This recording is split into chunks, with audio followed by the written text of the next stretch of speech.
captain has turned on the seatbelt light. Please take your seat and fasten your seatbelts. Thank you.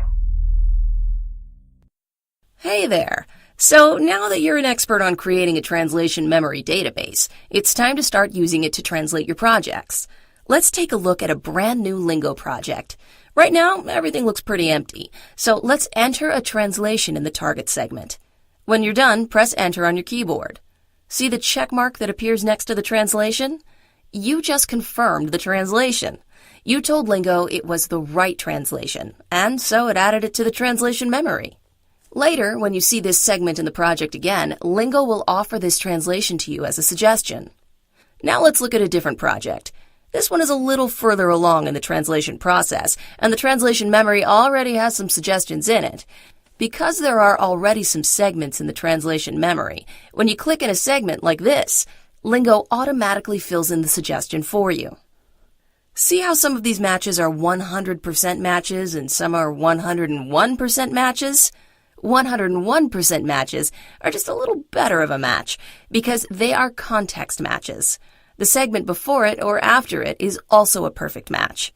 If you click in that segment and press Enter, the translation is accepted. Now that you've seen perfect matches, let's look at fuzzy matches, places where Lingo has a suggestion, but it's not quite perfect. In this project, Lingo has two suggestions, one that's a 50% match and one that's a 60% match. You can see them in the TM suggestions grid, but neither one is filled in automatically because the match percentage is too low. However, you can see them. If you want to use a suggestion, double-click it and it will appear in the target segment. You can then adjust the suggestion a little bit until it's just the way you want it. Then press Enter to accept the translation. Once you have a lot of suggestions saved up in your translation memory, you can use it to quickly translate your project. There are two ways to do it: when you're creating a project and once the project is already created.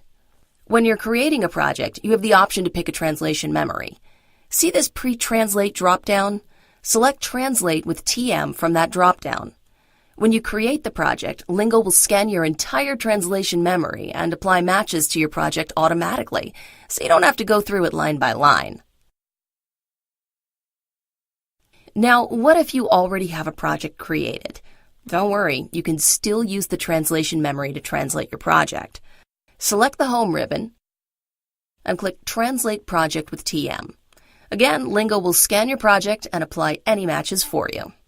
With both translation options, Lingo also opens up project statistics so you can see how many segments have been translated. That way, you know how much work is left to do. And that's it. Using a translation memory really makes your job a lot easier.